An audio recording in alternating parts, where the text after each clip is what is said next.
This bracket had big implications for the rankings, right? Big You time. want to look at these. Let's pull up the 155 FloGrappling rankings because I think some big movers here, particularly obviously DeAndre Corby bounced up from being ranked 7th to number 1. But what else is kind of some of the big movers here, Joe? Absolutely. Josh, I would love if we get it up on this side screen, by the way, while we're Yeah, here. just a little easier to see. But DeAndre Corbe down at number 7, rises all the way up to number 1. I think that's fair. Diego Pato has had a great run at this weight class, beating guys like Dante, but I think ultimately, he drops that match, and there's so many top guys in that one bracket. It's not like DeAndre was coming out of nowhere. He was already number 7 with some good wins. The only win that would hold him back really would be the Ethan decision loss that he had on WNO, but Ethan was also in the bracket, so I feel like Ethan lost to Josh, and then Josh lost to DeAndre, so it's understandable there.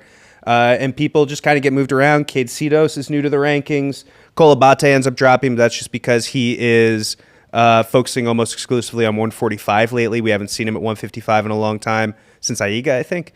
And so he's moving down, but that's the only reason why. Dante Leon, kind of the same reason, just he's only had 3 matches at 155 pounds, so he gets moved down a little bit because of that, and because his best win is Ethan, who dropped, and things kind of go out from there. What held Josh back was a decision loss, or no, points loss, I think it was points, to Gabriel Souza at a recent Fight Pass event.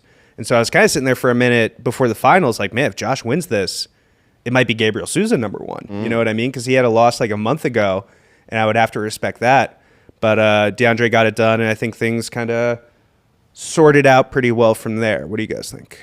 And just so like the kind of thinking behind putting DeAndre number 1 is, you beat the number 1 guy, you take his spot, keep what you kill type of a thing, right? It's like, and he had beaten other very tough guys in that same day, right? He beats the number 1 guy, and he beats another top 5 guy, and I think there's another ranked win on there, and he has other ranked wins coming into this.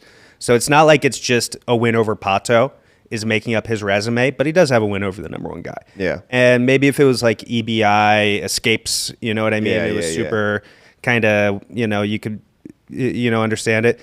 But this is a straight up decision win. He looked great the entire match. He almost took Pato's back at one point, or at least had a really good look at it. I think it was in the overtime. He looked awesome, and I think that he deserves this number 1 ranking. I have to update the pound for pound too.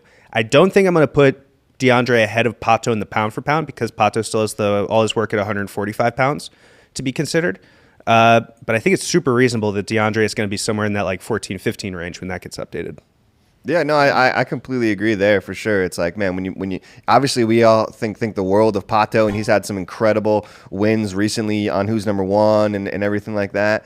But it's like if you beat the guy who's number 1, you kind of deserve to be number 1, So I agree.